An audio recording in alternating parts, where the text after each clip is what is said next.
കുറേ ദിവസങ്ങൾക്ക് ശേഷം അലീന മനുവിനെ വിളിക്കുകയാണ്. അലീനയുടെ കോൾ കണ്ട ഉടനെ തന്നെ മനു അറ്റൻഡ് ചെയ്തു. ഇതെന്താ പെട്ടെന്ന് തന്നെ എടുത്തല്ലോ എന്ന് അലീന പറഞ്ഞു. അത് ഞാൻ കോൾ വെയിറ്റ് ചെയ്തിരിക്കുമായിരുന്നു. എൻ്റെ കോളാണോ? അല്ല, ഓഫീസിൽ നിന്ന് വേറൊരു സുന്ദരിയുടെ. ഓഹോ, അതാരാ ആ സുന്ദരി? എന്നോട് ഇതുവരെ മനുവേട്ടൻ ഒന്നും പറഞ്ഞിട്ടില്ലല്ലോ. അത് നിനക്ക് കുശുമ്പ് വന്നാലോ എന്ന് വിചാരിച്ചിട്ടാണ് ഞാൻ പറയാത്തത്. ആഹാ, അങ്ങനെയാണോ? മനുവേട്ടൻ എന്തിനാ കോൾ വെയിറ്റ് ചെയ്തിരിക്കുന്നത്? അങ്ങോട്ട് വിളിച്ചൂടെ? ഇങ്ങോട്ട് വിളിക്കണം, എന്നാലേ അതിനൊരു വെയിറ്റ് ഉള്ളൂ. അതുകൊണ്ടാണ് ഞാൻ വെയിറ്റ് ചെയ്യുന്നത്. അല്ല, ഞാൻ ഒരു സുന്ദരിയുടെ കാര്യം പറഞ്ഞിട്ട് നിനക്ക് കുശുമ്പൊന്നും വന്നില്ലേ? എന്താ, കുശുമ്പ് വരണമായിരുന്നോ? സ്നേഹമുണ്ടെങ്കിൽ വരുമായിരുന്നു. എനിക്ക് കിട്ടേണ്ടതാണെങ്കിൽ എനിക്ക് തന്നെ കിട്ടുമെന്ന് എനിക്കറിയാം. പിന്നെ എന്തിനാണ് എനിക്ക് കുശുമ്പ്? ഓ, ഒരു തരത്തിലും പിടിതരരുതേ.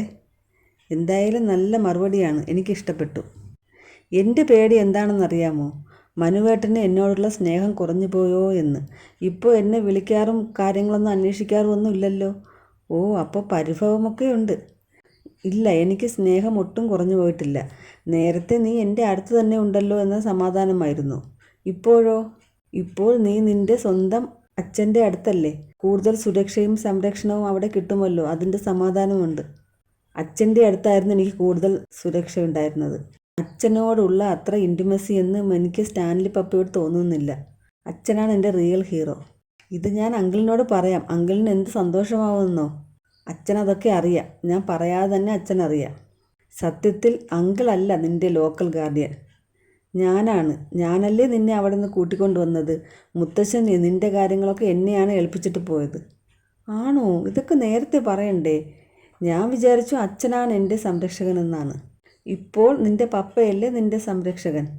കേണൽ സ്റ്റാൻലി ജോസഫിൻ്റെ മകളാണെന്ന് പറയുമ്പോൾ നല്ല അഭിമാനം തോന്നുന്നില്ലേ?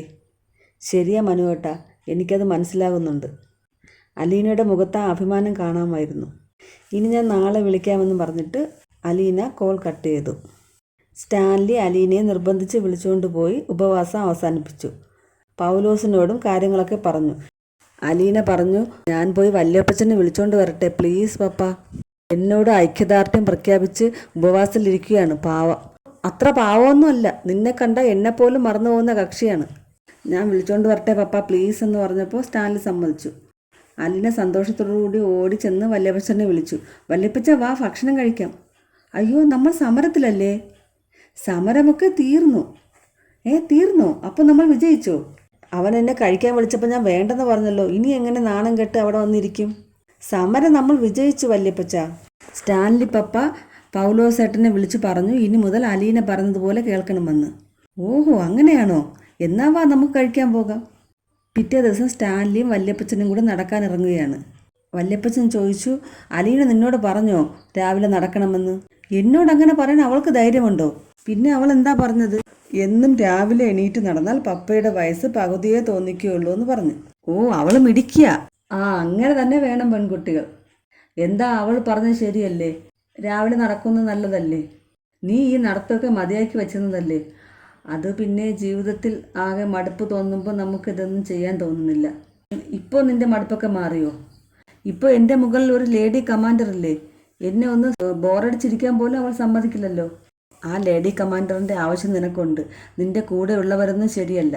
പക്ഷേ ആ ലേഡി കമാൻഡർ കൊള്ളാം. അവൾ നിന്നെ നേരെ നടത്തിക്കും. പണ്ട് നിൻ്റെ ശരീരത്തിന് എന്ത് ബലമായിരുന്നു. നീ എന്നെ എടുത്തു പൊക്കി വട്ടം കറക്കുമായിരുന്നില്ലേ?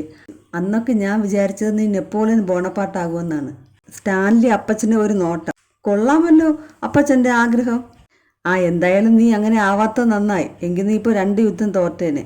അപ്പച്ചൻ ഞാൻ അത്രയ്ക്ക് മോശമാണോ? ഇല്ലടാ, നീ മിടുക്കനല്ലേ. എന്തായാലും എൻ്റെ മോനല്ലേ. സ്റ്റാൻലി അപ്പച്ചനുമായിട്ടുള്ള കോംബോ നല്ല രസമാണ്. രണ്ടുപേരും ഗൗരവത്തിലാണ് എല്ലാം പറയുന്നതെങ്കിലും കേൾക്കുന്നത് നമ്മൾക്ക് നല്ല കോമഡി ആയിട്ടാണ് തോന്നുന്നത്.